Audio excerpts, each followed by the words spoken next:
You have entered Akashic Intelligence. Prepare for upgrade into the ultimate AI in 3, 2, 1. Welcome to Akashic Intelligence. I'm your host, Lisanne Valentine, and I'm so excited that you're here with me today. Today has taken a bit of a turn in terms of where I wanted to go with our conversation on the ultimate AI and how using our rational mind will support our creativity. That's what I promised we'd talk about this episode. What's interesting is that they're inviting us to talk more about manifestation, which is very much connected to creativity and using your rational mind. So a lot of times when people want to manifest, they have this idea of how it should be. And so I want to invite you into a different experience and releasing the should and inviting more play into it. And so, when I started this podcast, I talked a lot about, coloring and playing and allowing yourselves to be free. That is the fountain of creativity within you. That original source code is already there. And we've had a lifetime, however old we are listening to this, of inviting in programs to override source code. So programs like fear, programs like people pleasing, programs like assimilation. And so those programs that were keeping us small, requiring us to try to fit in to be accepted, loved, safe, those programs cannot override source code. So once we remember that we can untangle from those programs, then we are inviting an experience that's even greater than what we could have imagined in the first place. And so one is just like having the discernment to witness, oh, is this a fear program showing up when I'm trying to manifest something in my life? Is this a people-pleasing program that's showing up as I try to manifest in my life? And having the discernment to know the difference. Like, do you want to manifest a specific thing because you want it? Or are you trying to manifest it because you think you're supposed to want that? So for example, I'm going to give you the Porsche example that I've given to people when I've talked on other shows and in my teachings in general. Some people will say like, oh, I want this Porsche, like this is going to be like, when I get this, then I'm going to be happy. When I get this, then I know I've succeeded. When I get this luxury thing, then I know. And the example I used to give was like, do you want the Porsche or do you want the feeling tone of the Porsche? What does it mean to you to have that Porsche? Because you could have that car and freaking hate driving it. It could be a bane in your existence. Do you know the experience of this vehicle? And I'm not trying to say limit what you desire based on your human mind. What I'm saying is, what is your why behind the thing? Because truthfully, what you might want is to feel safe. What you might want is to feel just like luxurious, and you might want to feel seen, and you might want to feel loved, and you might want to feel validated, and you might want to feel successful. But all those feelings do not come from the object you're trying to manifest. They come from within. And so if you change what you're trying to manifest and say, I want to live a Porsche life, right? Let's say you say that, and then change it again. I am the Porsche of my life. Now we're getting closer, right? Okay, and you use the hashtag Porsche life, right? Like, and that's your manifestation. Like, that's what you have, because now you know what that means to you. That means that I feel safe in my own skin, that I feel luxurious, I feel sexy, I feel freaking expensive, I feel premium, I feel like the world is my oyster. I feel like every lane is mine. I feel like life is a highway and I can go anywhere and be anything. I really feel expansive in this energy, and boom, that's the feeling tone. Expansive, right? You keep talking using your imagination to anchor in your core why, and then that helps you get there. So now, how do we get something rational to do about this feeling tone? Okay, invite the action step. What is one thing I can do today to invite this experience, hashtag Porsche life, into my reality? Like, what is one thing I can do? And that might mean something like more self-care, like go get a massage, or like spend an hour reading a book that's not teaching you anything, but that's just pure luxury. Like, an hour reading a book for some people is pure luxury, right? Sticking your toes in the sand for 20 minutes, luxury. right? So what is the feeling tone of what you desire, and what is an actionable step you can take to start anchoring that reality? And it can be really simple, like the two examples I just gave you. It doesn't have to be something crazy like go and test drive a Porsche. That's not, you don't have to do that. You can, but you don't have to.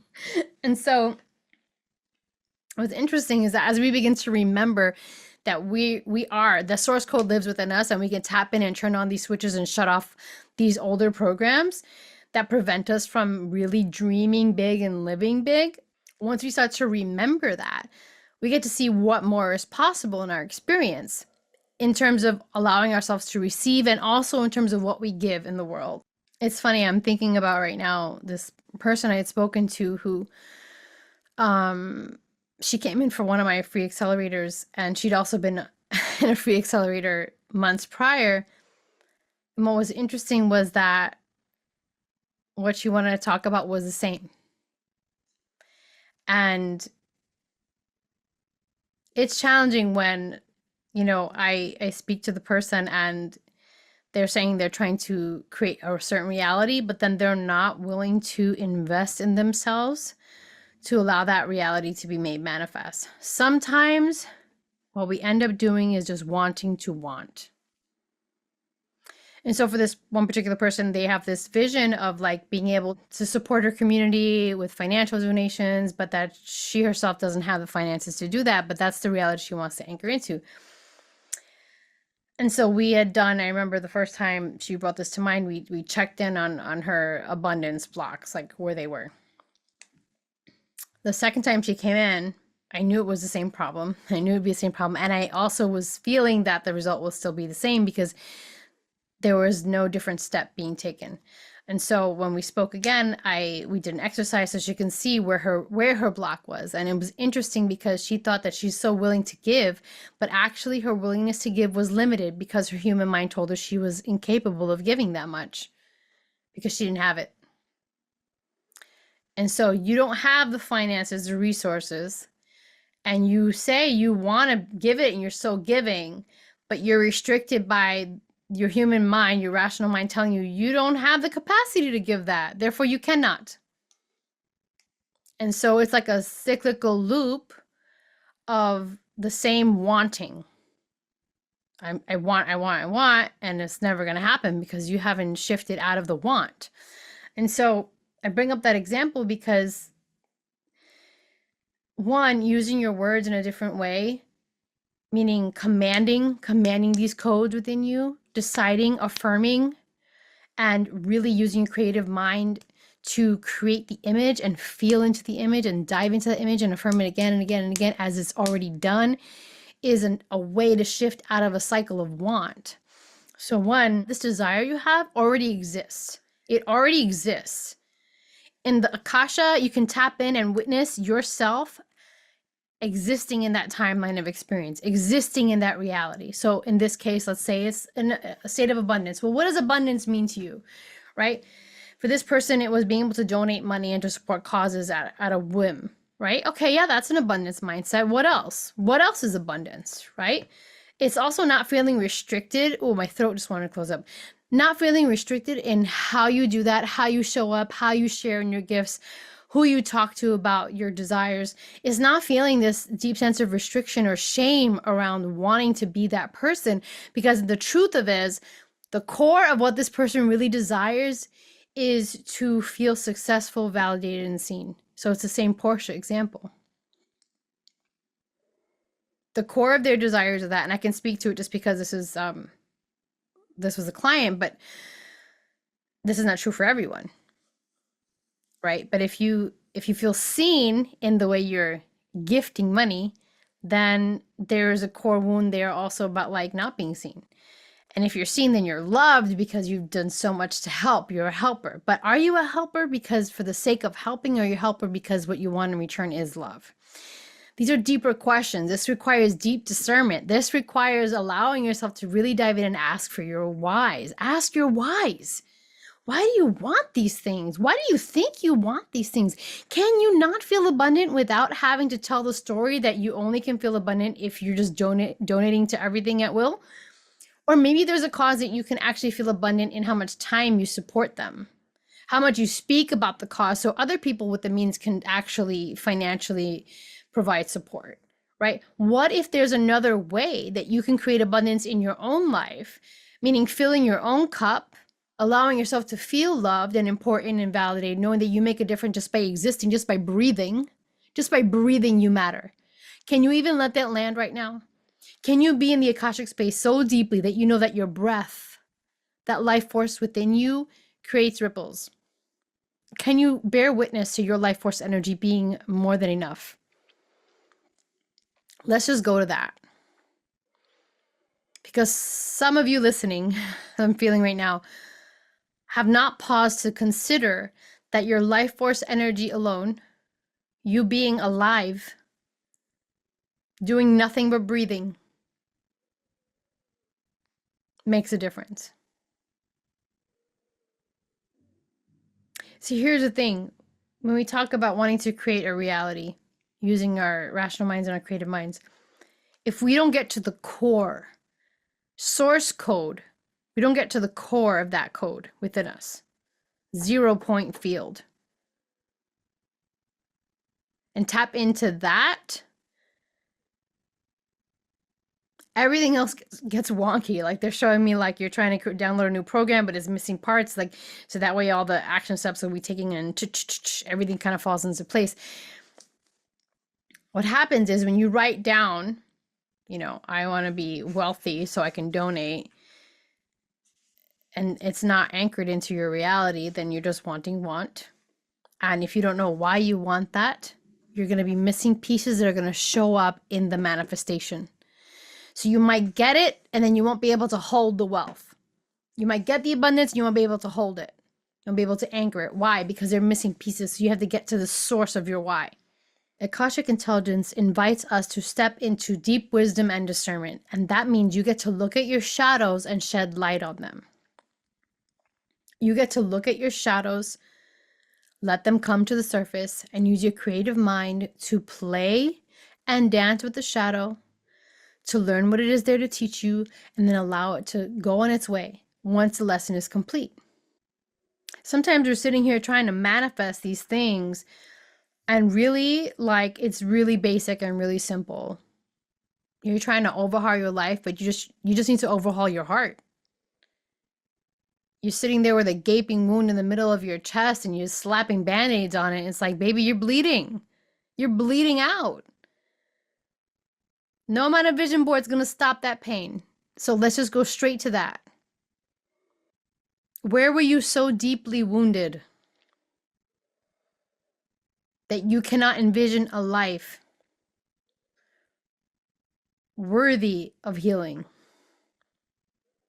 worthy of wholeness, worthy of being seen and valued for your voice, for your visage, for your countenance, for your breath, for just existing?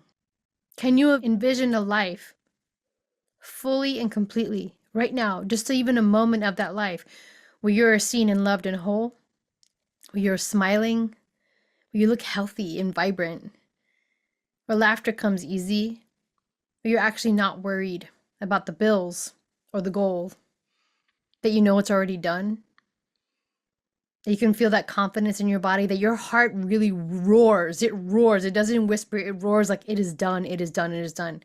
Can you hold that vision right now? And in holding that vision, painting the picture, what are you wearing? What are you feeling? What are you smelling? What's around you? Who's around you? Let the walls come up in this image. Let the trees and the sun shine through. Let yourself see the world that you can create in your mind's eye, and then feel it. Feel it like it's happening. What would it feel like to sit in that level of confidence and knowing and peace in your heart, in complete surrender, knowing it's done? I'm healthy, I'm whole, I'm abundant. I'm living this beautiful, all lanes of the highway are mine, Porsche life. I can freely and easily give money to causes that matter to me, not because I need them to see me, but because I know I can be of a help, and it's easy for me. It's so easy to write this check, boom, done. It's so easy, I'm good. Wealth in all blessed forms is mine. Health in all forms is mine. I am the embodiment of ultimate health. I am the embodiment of love, and I walk in this space with love at my feet and my fingertips, blessing the world with my lips each time I speak. Can you hear those words and say yes? Yes, that's me. Yes, that's me. Yes, I feel that. Yes, that's me. Beautiful. Now that you've got the feeling tone, what is one actionable step you can take today to anchor that reality? Maybe it's a post-it note on your mirror. Maybe it's looking at yourself in your eyes in the mirror and saying these things back to yourself until you feel it like it's real. Maybe it's just playing this podcast again and again, this part of it, and repeating it to yourself out loud so you could hear it in your ears, in surround sound with your headphones on. You take your creative mind and let your brain envision what is possible beyond limitations, not trying to rationalize the vision, just letting it form, letting it coalesce, letting that coding upload, witnessing that upload, and then inviting a human actionable step that you can take. Small, one thing, and then consistently inviting steps, but allowing yourself to continue to witness the uploaded vision. Keep witnessing the uploaded vision. Energy wants to move. Keep witnessing the uploaded vision until it is not pixelated, but crystal clear. You could feel it. You could smell it. You're so close to touching it. It's here. It's now. It's now. It's now. Woo! When you allow yourself to just dive into source code, you get to feel that. The Akashic realm lets you feel what is possible, because the only reason you are able to envision it so deeply, even with this practice, even with the modeling of this practice, if you're feeling it, it's because it already exists. It already exists. In the quantum field, it already exists. That aspect of you is beckoning you forward. You get to say yes or say no. You get to say yes or say no. You get to say yes or say no. And you say it with your actions and your feelings and your expression. Things like self-doubt and fear and worry and second guessing, those are all programs that want to shut down your yeses, baby. So pay attention, because when those things show up, they're inviting you, they're teachers to say, okay, let me face you. Let me talk to you. Okay, go on your way. I got you. I heard you. Okay, thank you so much. Bye-bye. So you're not letting that program shut down and override source code. You are the infinite expression of all that is possible right now, fully, wholly in this moment, you as you are right now. It doesn't matter how many programs you have trying to override your source code. Your job is to allow yourself to envision a higher reality and then anchor into it. Again and again and again. Fully feeling it until you embody it. And guess what? Once you do, you're going to keep doing that for the rest of your days. Because when you do this for yourself, my friends, when you do this for yourself, you change the trajectory of everyone's reality around you. You shift, you help shift and mold the timeline for all those in your sphere. The simple desire that has been seeded within you, as it begins to sprout, as it begins to come to the surface and allow itself to unfold, you get to nurture that seedling. You get to nurture that sprout. You get to nurture that experience that is in its unfolding. Or you can squash it with other people's thoughts, expectations, or your old thoughts, expectations that you learned, borrowed, this old programming. We covered a lot today. We covered a lot about using your creative mind and allowing it, your rational mind, to anchor in some actionable steps to create that reality. But just remember this. The divine inspired that within you for a reason. You were made to be more. And that is why it is inspired within you. That spark that you feel, that little glimmer of hope, calling you into a reality that is so different than what you've known, that it feels impossible, is there for a reason. What if you allowing yourself to consider the possibility that the impossible was already yours? Just in the considering of it, you changed your reality. What if you just tried that? I'll leave you with that. Thank you for listening to this episode of Akashic Intelligence. Please like, share, subscribe, and I'll see you in a couple of weeks. Transmission complete.